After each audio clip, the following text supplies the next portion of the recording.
Ráno bolo oveľa lepšie. Emočné jedenie je veľká vec. Ľutujem, že som v pôste a hlad už nemám. Mám strašnú chuť sa nájsť. Takže zistím, že sa trošku rýchlejšie unavím. Cítim na hlave, že si musím oddychnúť. A duševne je to také, že... Ahojte všetci, vitajte pri 3. dni môjho predĺženého pôstu. A dneska mi tu tak príjemne klepká dáždik na okno a dosť je tak zamračené, čož pri daždi býva. A pripomína to môj 3. deň pôstu. To, ako môj deň prebiehal, uvidíte vo videu. Momentálne len točím taký úvod, aby som vám povedala, čo sa vlastne s vašim telom deje. Detálnejšie to bude rozpísané v blogu, ako vždy. No a poďme sa pustiť do toho, aby ste potom si mohli pozrieť, ako som ten 3. deň prežila a zvládla. Ale bol jednoznačne ako na hojdačke, raz hore, raz dole. Ráno začalo skvelé a po obede však uvidíte. No a čo sa týka 3. dňa pôstu, tak zvládli ste ten druhý ťažký deň, dostali ste sa do 3. Ten zo skúsenosti pre mňa býval vždycky najlepší. A čo sa deje 3. deň s vašim telom? Takže do 54 hodín je hladina vášho inzulínu úplne akože najnižšia, čiže sa znižuje tá citlivosť na ten inzulín, čo je pre vás dobré. A v podstate, čo toto spôsobí, je spomalenie signálnej dráhy mTOR. mTOR je taká zaujímavá záležitosť v našom tele, je to taký šéf, ktorý identifikuje, koľko živín máme v tele a či sa môžu bunky deliť a rozmnožovať. To je tak ako jednoducho povedané, je to proteín. A potom ešte má takú zvláštnu vlastnosť, že spomaluje alebo zastavuje proces autofágie. A ten v dospelom veku je pre nás strašne dôležitý, alebo ten je dôležitý pre nás a autofágia je ten očistný systém, veľa som už o tom písala, nášho tela. Autofágia spotrebováva na energiu poškodené a zle poskladané bunky, proteíny, takže to používa na energiu a vlastne mTOR to blokuje, pokiaľ je plne aktívny, že má veľa živín a úplne si fachčí na plné obrátky. Druhá vec, na čo vám pôst okolo 72 hodín dá brzdu, je IGF-1, je to hormón, ktorý spúšťa tiež rast a rastové procesy v tele a veľmi dobre nám slúži v detstve a v dospievaní. Obidve tieto záležitosti v našom tele sú skvelé, keď sme mladí a rastieme a potrebujeme sa vyvíjať. Problém nastáva v momente, keď máme prehršte živín a to telo sa chce vyvíjať a množiť a bunky rastú kade tade, ale rastú vám aj bunky, ktoré naozaj nechcete, aby rástli. V dospelom veku sa nám môžu objaviť v tele rôzne choroby, ktorých rizikovým faktorom je aj vek. Vek zvyšuje riziko chorôb podstatne niekoľkonásobne. A ak si obmedzíme prísun stravy, tak sa stane to, že tieto obidve elementy v tele sa zabrzdia a spomalia a zoptimalizujú a vlastne dá sa priestor očistiť tela, čiže sa začne čistiť, autofágia začne prebiehať. A skvelé na tom je, že okolo 72 hodín sa začnú využívať na energiu aj vaše poškodené imunitné bunky a vlastne sa začne budovať celý nový imunitný systém. Čo je úplne skvelé, ja som to osobne zažila, je to osobná skúsenosť, lebo moja skúsenosť s prvým pôstom bola vo veku okolo 25 rokov, kedy som mala obrovské zažívacie ťažkosti, nevedela som chodiť na veľkú potrebu, až do miery, že som krvácala z konečníku a chceli ma zašívať, to som už možno niekde spomínala. A tento 3-dňový pôst som si to niekde naštudovala, že to pomáha. Bolo to v nejakom časopise a neviem v jakom a tak som sa do toho dala, lebo som bola zúfalá, šiť som sa nechcela nechať. A tento 3-dňový pôst urobil 3 zásadné veci v mojom tele už vtedy. Jednou bolo, že sa samozrejme zlepšilo trávenie a to mi ostalo trvalo. Potom som schudla 4 kg, ktoré som si celý ten rok udržala, ale prestala som mať alergie. Ja som bola silný alergik a vlastne tie alergie ako keby postupne začali ustupovať. Prestala som brať lieky na alergiu a v podstate sa doteraz nevrátili, za čo si naklepem na drevo. Tak už to bola taká prvá skúsenosť s tým 3-dňovým pôstom, ale viac som ho v živote nepoužila. Potom som skúsila byť na raw food strave a iné veci. Ale ako pôst ako taký som vrátila späť do môjho života až vlastne po pôrode, po veku 40 rokov, kedy sa objavili väčšie zdravotné problémy a pomohlo to s tým tiež. Takže a teraz už pôstím už z rôznych dôvodov. Takže to je k 3. dňu, detailnejšie to bude popísané v mojom blogu na www.tinka.sk. tak ten nájdete dole v popise videa. Ak máte ešte nejaké otázky k pôstu a všetko som ešte nezodpovedala, že vás napadá niečo, čo by ste chceli vedieť, kľudne napíšte dole do komentárov, ja veľmi rada odpíšem. A teraz sa poďme pozrieť na to, ako prebiehal môj tretí deň. Dobré ránko. Dnes mám za sebou približne 61 hodín pôstu. Ráno bolo oveľa lepšie. Mala som veľmi slabú nevoľnosť, fakt malinkú, ale do kúpeľne som došla v pohode, hygiena osobná bola v pohode, dokonca som vedela hneď aj pracovať.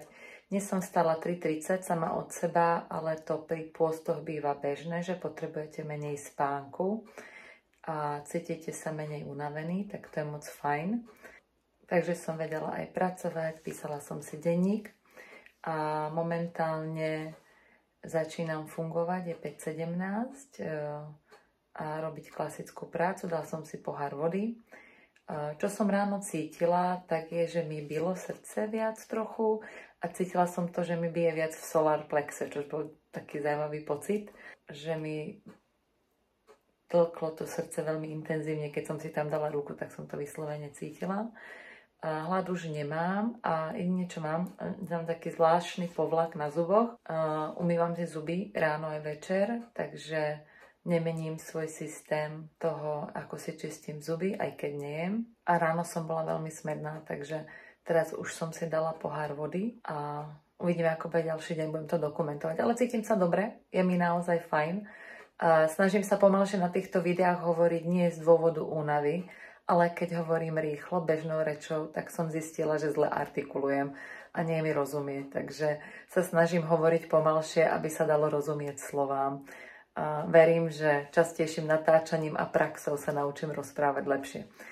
Takže kvôli tomu, ale keď som pozerala svoje videá zo včera a spredvčera, tak to bolo úplne evidentné, že hovorím spomalene, aj keď tam hovorím, že mám energiu a cítim sa dobre, tak som na nich pôsobila trošku viac unavene. Takže nie som viac unavená, mám dobrú energiu a cítim sa dobre. Len sa snažím hovoriť pomalšie, aby som to vedela strihať, ak poviem niečo, čo sa mi nepáči a hlavne, aby mi bolo rozumieť, čo hovorím. Takže tak.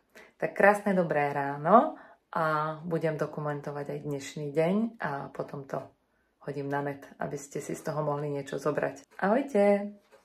Trošku som popracovala, ale energia pri počítačovej práci ide fakt rýchlo dolu. Takže som cítila už veľkú únavu a prekvapivo aj pri sedení bolesť v črevách, ale to je súčasť detoxikácie. Teraz som pila vodu, tak mi to tam škvrká. Ale proste cítim na hlave, že si musím oddychnúť, ale moja skúsenosť je, že pri postoch tie rána sú také pomalšie, že proste niekde do toho našprintovať, ak je človek zvyknutý a viem, že tá energia príde. Tak len tak. Takže ležím a oddychujem. Terajší stav je, že trošku cítim, že sa mi točí hlava a tie črevá, že ma bolia. Takže som si lahla na chvíľku a idem zavrieť oči, kým sa rodina a dieťa nezobudí, Nikolka. A potom budem potrebovať vytvárať nejakú aktivitu. Či už príprava raňajok, alebo hranie s ňou. Takže teraz idem oddychovať a zavrieť oči. Moje brucho, keby ste ho počuli. Tak jo. Hlad nie je veľmi silný, takže to je v pohode. Ale mám viac sucho v ústach, viac prehltám. Tak to je ešte taká súčasť. Tak si idem oddychnúť a budem ďalej dokumentovať. A ešte mám jeden komentár k tej energii a to, že jak ráno je pomalšie, tak zase večer, včera, po tej záhradnej práci, koľko sme boli na vzduchu, som uspala Nikolku a potom som si zobrala počítač a pracovala som dobrú 1,5 hodiny. Editovala som videá k pôstu, ale aj na počítači som robila iné veci. A môžem povedať, že som mala super energiu, že som myslela, že nezaspiem, vôbec som nebola unavená. A potom už som si okolo 9:00 povedala, že je čas zavrieť počítač, lebo viem, že o 5:00 sa väčšinou zobudím, tak aby som mala tých 8 hodín spánku, čo sa samo prirodzene nestalo. Zobudila som sa sama od seba 3:30. Ale mala som fakt energiu. Zaklapala som počítač nie s tým, že som unavená, ale že už je vhodný čas zavrieť oči a oddychovať a meditovať, aj keď nezaspím. A fakt som mala pocit, že nezaspím, ale zaspala som. Takže tá energia sa naozaj v priebehu dňa vráti. Je to väčšinou len to ráno u mňa. Neviem, či to každý zažíva rovnako pri vodných pôstoch, ale ja to tak proste mám. Tie rána sú proste pre mňa pomalšie. Tak, to som chcela malú vsúku, že včera som mala večer kopec energie a cítila som sa skvele, ako keby som jedla. Takže tak. A teraz oddych. Takže deň prebieha celkom dobre. Dosť veľa teraz pracujem do obeda, takže je to podstatne lepšie ako včera. Hladná nie som už vôbec, o žalúdok som prišla. A jedine to, že riešime také väčšie problémy v práci a zistujem, že akože tá mozgová kapacita nie je úplne taká, ale sú to také ako také nejaké veci, ktoré musíme vyriešiť. Sú to veľké projekty a skoordinovať, človek nevie, kde začať. Takže zistím, že sa trošku rýchlejšie unavím, že tá mentálna kapacita je niekde inde, ale je možné, že je to skôr tým, jak veľký projekt to je. Takže dneska to inak zaujímavé nie je. Cítim sa dobre, žalúdok sa cíti dobre, ráno ma dosť boleli čreva, tie ma už nebolia, lebo som si ich premasírovala a to pomohlo. Takže inak sa cítim fajn, post prebieha dobre a budem dokumentovať ďalej. Teraz som vyšla chvíľku na záhradu dobiť energiu. Pekný deň. A úprimne je to pravda, emočné jedenie je veľká vec. Mám strašnú chuť sa nájsť. Ak riešim problémy a dejú sa veci neočakávané, nepredvídané, tak by som mala chuť sa strašne nájsť. A ľutujem, že som v poste, aby som sa chcela nájsť, ale o tom je ten tréning silnej vôle a o tom je to vydržať a urobiť pre svoje telo niečo dobré. Ale úprimne, ak som niekedy mala pocit, že sa naozaj chcem nájsť a chýba mi to, tak je to dnes a práve teraz. Ale to je bežné v živote a to sa stáva. A nevzdám to a dokumentujem. Takže fyzicky sa cítim dobre. Duševne je to také, že... Ale proste veci sa dejú. Udiali sa nám aj horšie veci. A práca sa vždy nejak vyrieši. Takže tak. Ale mám veľkú chuť sa nájsť. Ale nie z dôvodu hladu, ale psychiky. Tak len tak. Ako som hovorila, tretí deň bol komplet na húpačke a koniec dňa nebol veľmi dobrý, takže vlastne som ani nedotočila záver. Jediné, na čo som sa zmohla, je si urobiť záverečnú fotku, ako vyzerám po 3 dňoch pôstu.